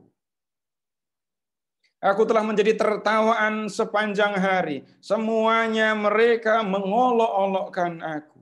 Sebab setiap kali aku berbicara, terpaksa aku berteriak, terpaksa berseru, kelaliman, aniaya. Sebab firman Tuhan telah menjadi cela dan cemooh bagiku sepanjang hari. Tetapi apabila aku berpikir, aku tidak mau mengingat dia dan tidak mau mengucapkan firman lagi demi namanya, maka di dalam hatiku ada sesuatu yang seperti api yang menyala-nyala, terkurung dalam tulang-tulangku. Aku berlelah-lelah untuk menahannya, tetapi aku tidak sanggup. Aku telah mendengar bisikan banyak orang. Kegentaran datang dari segala jurusan. Adukanlah dia, kita mau mengadukan dia. Semua orang sahabat karibku mengintai apakah aku tersandung jatuh. Barangkali ia membiarkan dirinya dipucuk, sehingga kita dapat mengalahkan dia dan dapat melakukan pembalasan terhadap dia. Tetapi Tuhan menyertai aku seperti pahlawan yang gagah. Sebab itu, orang-orang yang mengejar aku akan tersandung jatuh, dan mereka tidak dapat berbuat apa-apa. Mereka akan menjadi malu sama sekali sebab mereka tidak berhasil. Suatu noda yang selama-lamanya tidak terlupakan. Ya Tuhan semesta alam yang menguji orang benar, yang melihat batin dan hati, biarlah aku melihat pembalasan-Mu terhadap mereka, sebab kepadamu-lah ku serahkan perkaraku. Menyanyilah untuk Tuhan, pujilah Tuhan, sebab ia telah melepaskan nyawa orang miskin dari tangan orang-orang yang berbuat jahat. Terkutuklah hari ketika aku dilahirkan. Biarlah jangan diberkati hari ketika ibuku melahirkan aku. Terkutuklah orang yang membawa kabar kepada bapakku dengan mengatakan, seorang anak laki-laki telah dilahirkan bagimu, yang membuat dia bersuka cita dengan sangat. Terjadilah pada hari-hari itu seperti kepada kota-kota yang ditunggang balikkan Tuhan tanpa belas kasihan. Didengarnyalah kiranya teriakan pada waktu pagi dan hiruk pikuk pada waktu tengah hari. Karena hari itu tidak membunuh aku selagi aku di kandungan, sehingga ibuku menjadi kuburanku. Dan ia mengandung untuk selamanya. Mengapa gerangan aku keluar dari kandungan, melihat kesusahan dan kedukaan, sehingga hari-hariku habis berlalu dengan malu. Sedih dengarnya ya. Dia enggak bersyukur karena dilahirkan. Kalau orang sudah sampai kepada level menyesali kelahirannya sendiri, udah tahu kan, itu suasana orang putus asa. Daripada kayak gini, mendingan aku dulu nggak usah dilahirkan. Memang ada request kayak gitu, memang bisa diterima. Kenapa ngomongnya baru sekarang setelah lahir? Kenapa sebelum lahir nggak ngomong dulu gitu ya? Ibunya kalau dengar kalimat kayak gitu suruh jawab gitu aja. Kenapa sih aku dilahirkan cuma susah kayak gini? Ibunya suruh jawab. Nah, dulu kamu ngomongnya telat. Harusnya ngomongnya sebelum kamu lahir, udah. Nah, tapi begini Bapak Ibu. Apa yang dikatakan oleh Yeremia ini sebenarnya mirip yang disampaikan oleh Ayub. Bapak Ibu bisa membacanya di Ayub bab 3. Dan di situ, seperti yang di sini tadi ya, ini orang sedang mengalami kesedihan yang luar biasa. Dan karena sedihnya, karena penderitaan yang dialaminya, dia melihat kematian itu lebih indah daripada kehidupan. Orang putus asa kan begitu kan ya. Orang putus asa lalu memilih mati, bunuh diri itu kan melihat hidup ini susah, mati itu akan lebih baik, kematian lebih indah daripada kehidupan. Kalau orang sudah berpikir begitu, ini sudah kesedihan yang sangat serius. Dan kemudian begini, kalau Yeremia menghadapi kesedihan yang seperti ini, urusannya apa, masalahnya apa? Balik ke pembicaraan yang sebelumnya. Beratnya tugas jadi nabi dia kerjakan, resikonya dihadapi. Dan ya, ancaman kematian, penderitaan, penjara, sumur, itu sudah jelas menunjukkan hal-hal yang membuat dia menderita. Sekarang, Bapak Ibu tolong balik ke ayat 7.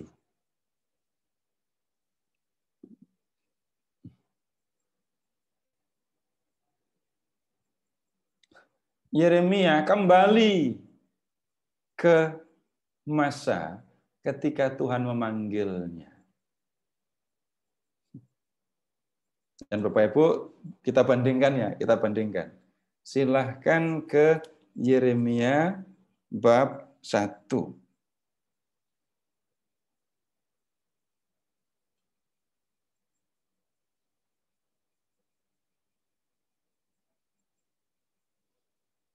Bapak Ibu lihat ke ayat 4 dan 5. Ini Tuhan bicara kepada Yeremia.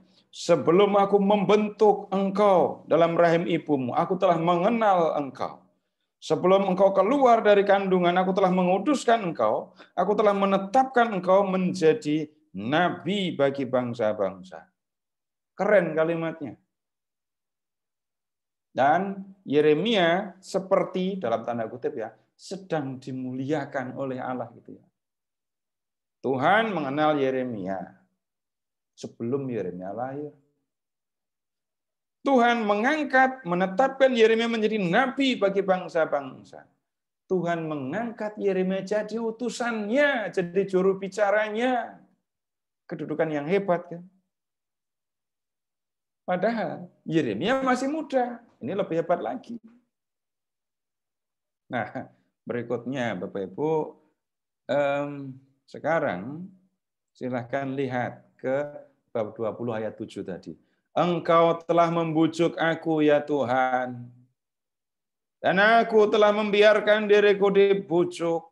Engkau terlalu kuat bagiku, dan engkau menundukkan aku. Jadi Yeremia dipanggil menjadi nabi. Sekarang di perasaan Yeremia, waktu itu Tuhan membujuk Yeremia supaya mau. Dan Yeremia tidak kuasa untuk menghadapi, melawan bujukan Tuhan. Engkau membujuk aku, aku membiarkan diriku dibujuk. Engkau telah merayu aku ya Tuhan, gitu ya. Aku tidak kuasa melawan rayuanmu. Sehingga aku menjadi nabi, menjadi utusan. Tapi Tuhan sekarang lihat ayat 8. Masih ayat 7. Aku telah menjadi tertawaan sepanjang hari. Semuanya mereka mengolok-olokkan aku. Aku kok angkat jadi utusanmu, tapi lihat yang aku alami. Tiap hari ditertawakan, tiap hari diolok-olok. Tunggu dulu Bapak Ibu. Pilih mana? Bapak Ibu pilih mana? Ditampar atau dihina? Pilihannya jelek. Pilihannya jelek semua. Tapi maksudnya begini, lebih sakit mana? Disakiti secara fisik atau disakiti, apa menyebutnya? Kalau lawannya fisik apa? Psikis. Atau hati.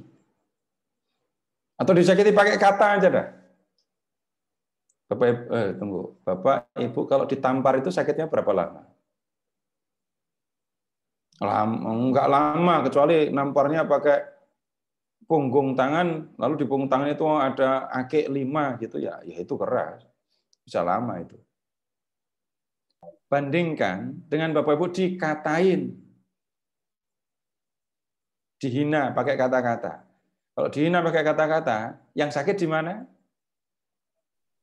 Sakitnya di sini. Kalau ditambah itu cuma di pipi, sebentar juga hilang. Tapi kalau disakiti pakai hati, pakai kata-kata, lama.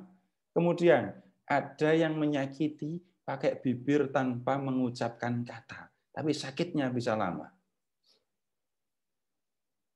Gimana Bapak Ibu menghina, mengejek hanya dengan bibir tanpa mengucapkan kata? Menjep. Bisa kan? Menyakiti dengan bibir, dengan mata, tanpa kata yang terucap. Itu juga sakitnya bisa lama. Ada lagi, disakiti pakai tertawaan. Pertama kali, entah Bapak Ibu mengalami apa ya, tapi di hadapan banyak orang, Bapak Ibu ditertawakan, dan tertawanya menghina. Kalau mengalami yang seperti itu, berapa lama sakitnya bisa bertahan di dalam hati kita? Sampai orang bisa trauma, nggak mau lagi loh ya itu. Disuruh lektor, begitu jadi lektor, baca salah ditertawakan. Terus nggak mau lagi. Kenapa? Merasa sudah jadi bahan tertawaan. Itu sakitnya bisa lama, sampai ada yang nggak mau jadi lektor lagi. Nah, kemudian kedudukan Yeremia di hadapan Tuhan keren. Nabi, utusan Tuhan. Juru bicara Tuhan. Nabi bangsa-bangsa. Tapi yang dialami Yeremia, jadi tertawaan, diolok sepanjang hari. Kalau ngomong nggak didengerin. Setiap kali aku berbicara, terpaksa aku berteriak. Terpaksa berseru. Nggak ada yang dengerin soalnya. Nah kemudian, aku membawa firman Tuhan yang aku junjung tinggi. Tapi lihat apa yang terjadi dengan firman itu. Firman itu telah menjadi celah dan cemooh bagiku. Kalau aku mengucapkan firman Tuhan, kalau aku berbicara kepada orang-orang Yehuda tentang firman Tuhan, maka yang kemudian aku dapatkan adalah celah, ejekan, cemooh. Dan bahkan Bapak Ibu bisa mengingat tadi ya, yang mau dibunuh, dipenjara, itu kan karena Yeremia menyampaikan firman Tuhan. Nah, kalau jadi nabi kayak gini, mikirnya apa? Tetapi apabila aku berpikir, aku tidak mau mengingat dia, tidak mau mengucapkan firman lagi demi namanya. Ketemu enggak Yeremia yang pengen berhenti jadi nabi? Sudah ketemu kalimatnya?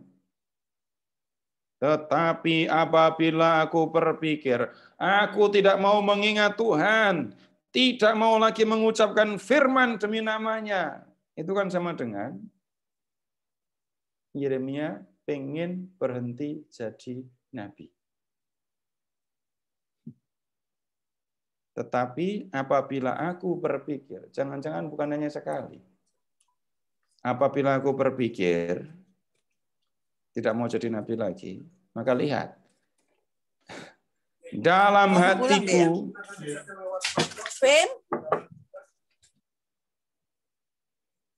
hatiku, ada sesuatu yang seperti api yang menyala-nyala, terkurung dalam tulang-tulangku. Aku berlelah-lelah untuk menahannya, tetapi aku tidak sanggup. Bapak Ibu kalau membaca keseluruhan ayat 9, Bapak Ibu bisa melihat ya, ini bukan sekali kejadian. Tetapi apabila aku berpikir aku tidak mau mengingat dia, tidak mau mengucapkan firman lagi demi namanya, maka dalam hatiku ada sesuatu yang seperti api yang menyala-nyala, terkurung dalam tulang-tulangku. Aku berlelah-lelah untuk menahannya, tetapi aku tidak sanggup. Sulit Bapak Ibu mendeskripsikan ini. Kenapa? Lihat. Sesuatu seperti api menyala-nyala terkurung dalam tulang-tulangku. Ada gerakan dorongan yang begitu hebat, begitu dahsyat di dalam diri Yeremia yang membuat dia nggak bisa diam. Yang membuat Yeremia harus bicara. Yeremia sudah tutup mulut, nggak mau ngomong, nggak bisa. Dorongan yang disebut di sini sesuatu seperti apa yang menyala-nyala di dalam dirinya tadi terlalu kuat dan sehingga Bapak Ibu begini Yeremia tidak bisa untuk menahan, tidak bisa dia diam ketika harus berbicara. Enggak seperti orang bijaksana ya. Orang bijaksana tahu kapan harus diam, kapan harus bicara. Suasana itu enggak kita temukan. Melihat atau ada sesuatu yang harus disampaikan, Bapak Ibu, Yeremia enggak bisa diam. Apa sebenarnya ini? Apa sebenarnya yang membuat Yeremia seperti ini? Sesuatu yang seperti api ini sebenarnya apa? Nah, Bapak Ibu, sekali lagi saya mengatakan tidak gampang mendeskripsikan ini. Ini bukan soal ada api kayak gini. Enggak, gambarannya seperti api. Tapi dorongan, kekuatan ya, yang ada di dalam diri Yeremia yang sebelumnya sudah dipilih oleh Tuhan untuk menjadi nabi tadi. Nah, sekarang yang Bapak Ibu amati, tolong Bapak Ibu mengamati Tuhannya. Kalau Tuhan memilih Yeremia menjadi nabi, apakah Tuhan itu cuma ngomong, "Yer, Nih, sampaikan ini kepada orang Yehuda. Ngomongnya di mana Tuhan? Sana di pintu gerbang Bait Allah. Bukan begitu. Bahkan untuk ngomong pun orang perlu keberanian kan ya. Hitungan yang wajar. Ngomong di pintu gerbang Bait Allah ketika orang sedang rame-ramenya mau ibadah. Itu sales sales yang di mall itu kalah itu. Kalah karena apa? Ini ngomong tapi resiko malahan. Resikonya ditolak, resikonya bahkan dibunuh itu tadi. Kepada orang yang masuk ke Bait Allah dia harus ngomong terus. Enggak bertobat, Bait Allah runtuh. Enggak bertobat, Bait Allah runtuh. Keberanian apa yang dipunyai orang kayak gini? Tapi kita Bapak Ibu melihat sisi lain dari Yeremia. Namanya dipermalukan, ditertawakan, dicemooh. Itu menyakitkan dan orang akan sulit bertahan dalam situasi seperti itu. Bapak Ibu, kalau ada satu kelompok yang sekali Bapak Ibu datang, mereka mengejek. 2 kali datang, mereka mengejek. Tertarik untuk masuk kelompok itu lagi? Hebat kalau tertarik.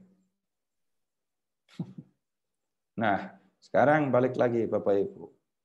Yeremia itu memang utusan Tuhan. Dan sebagai utusan Tuhan, bosnya ya Tuhan. Tuhan memberikan pesan. Ini harus kamu sampaikan kepada umatku. Tapi Tuhan tidak hanya melakukan itu. Tuhan juga memberikan kekuatan, keberanian kepada Yeremia. Dan ketika Yeremia harus berhadapan dengan kelemahan pribadinya, yang nggak tahan menderita karena dicemooh, dihina, diolok-olok, dan kata-katanya seolah-olah tidak ada hasilnya, Yeremia tampak lemah. Nggak mau lagi saya kayak gini. Saya nggak mau lagi melanjutkan tugas ini. Tapi kalau itu terjadi, Tuhan yang ambil tindakan. Memberikan kepada Yeremia kekuatan, keberanian yang membuat Yeremia tidak bisa tinggal diam. Nah, Bapak Ibu, persoalan-persoalan yang menyedihkan yang tadi dialami oleh Yeremia disebutkan di sini lagi. Sahabat, karib, sahabat, kemudian saudara, menjauh semua. Yeremia menjadi seperti seorang yang sendirian. Ada yang bantuin dia? Ada. Ya, ada seorang pemuka tadi, lalu ada seorang yang bernama seorang sida-sida tadi. Tuhan menolong, iya. Tapi tunggu dulu, Bapak Ibu, Tuhan menyingkirkan semua masalah itu apa enggak? Enggak. Itu yang membuat kita seringkali susah kan? Bapak Ibu, ya sebelum lanjut, sebelum saya sampaikan refleksi yang menyangkut soal ini, silahkan kalau masih ada yang mau disampaikan. Bapak Ibu, bagi yang ingin menyampaikan pertanyaan, silakan.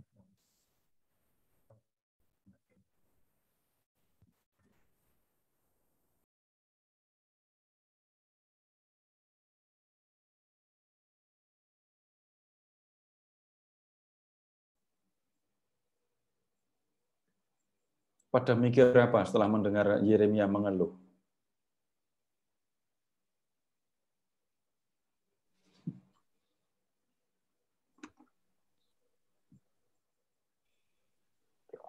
Manusiawi. Tunggu, apa artinya manusiawi? Wajar. Nabi juga manusia maksudnya. Iya, apa artinya menjadi manusia dalam hal ini?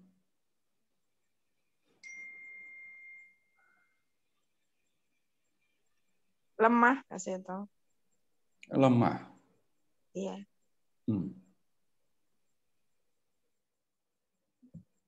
Terus Begitu. Yang lain, silahkan. Nabi setengah manusia, setengah dewa. Malah setengah-setengah ini.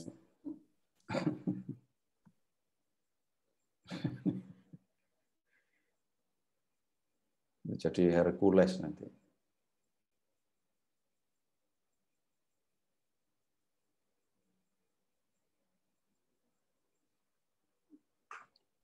Ada lagi? Silahkan, kalau masih ada. Ya, mohon izin Pak Eka, Pak Seto. Ya. Ya, cerita ini sedikit agak apa ya? Saya tidak bisa menangkap gambaran yang utuh tentang dari awal di bab 1 ayat 9 itu kan Tuhan sudah berfirman akan menaruh perkataanku ke dalam mulutmu. Nah, itu apakah sepanjang perdebatan yang terjadi antara Yeremia dengan Tuhan tadi di beberapa dan juga ini apakah Yeremia tidak ingat tentang hal ini? Kira-kira bagaimana kita memahami ini, Pak? Baik.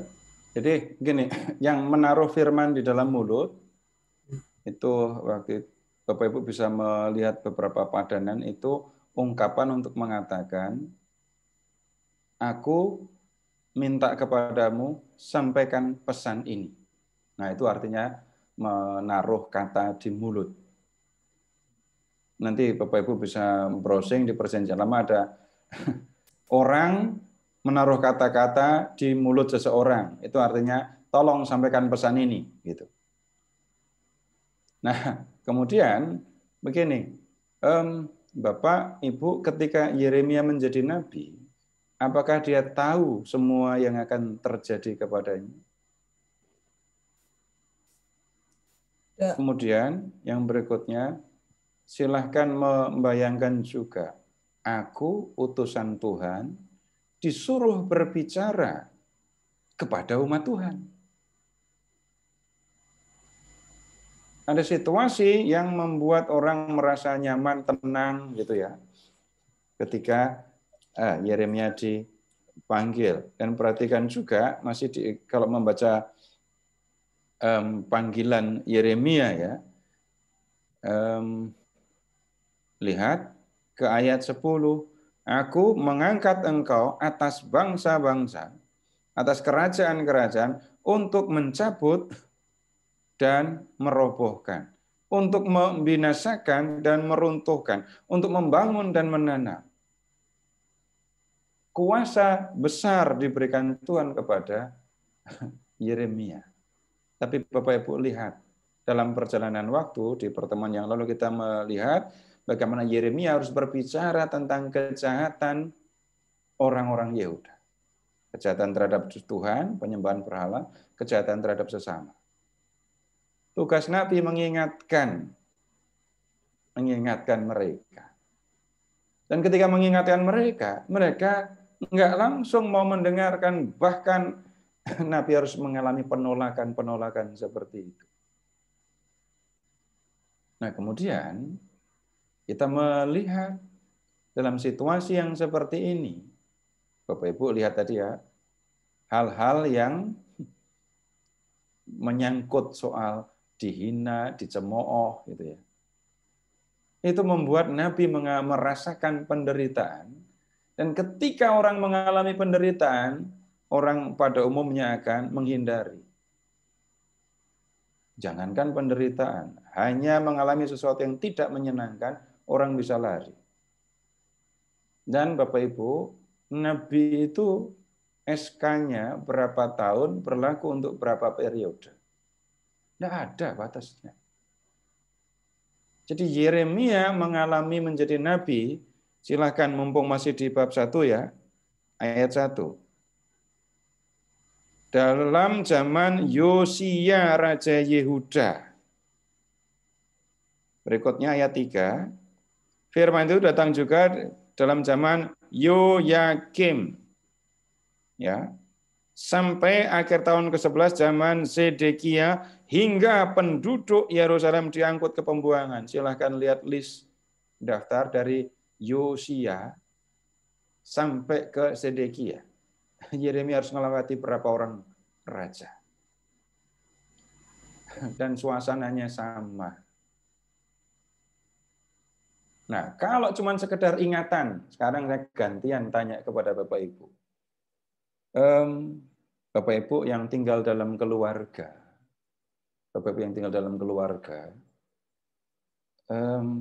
berapa kali konflik di dalam rumah? Nggak usah nangis.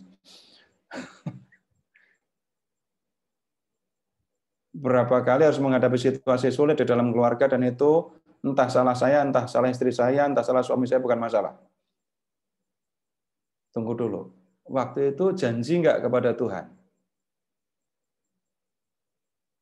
Bapak Ibu percaya nggak yang mempersatukan saya dengan istri saya, mempersatukan saya dengan suami saya itu Tuhan? Percaya itu apa enggak? Percaya.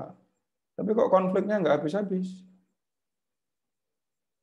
Berikutnya lagi, ini pertanyaan lebih buruk sekarang. Yang minta Romo membaptis anak itu siapa? Yang minta Romo membaptis anak saya siapa? Romo minta anak ibu dibaptis. Romo minta bapak memaksa bapak membaptis anak. Bapak ibu yang datang ke Romo dan minta baptis anak saya kan? Ingat itu apa? Waktu terima sakramen perkawinan janji apa enggak untuk mendidik anak-anak secara Katolik?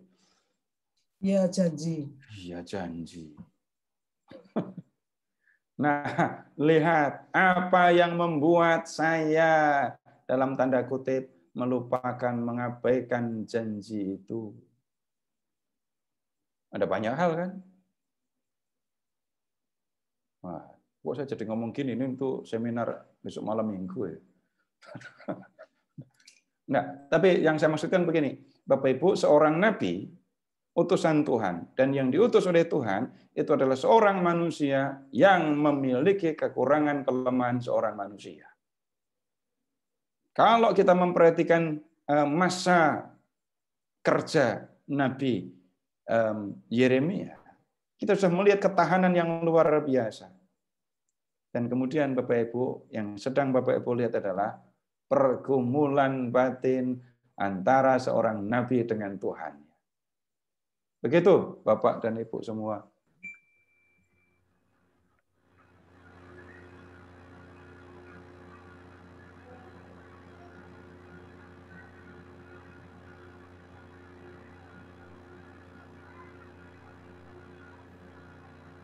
Pak Eka nggak keluar suaranya.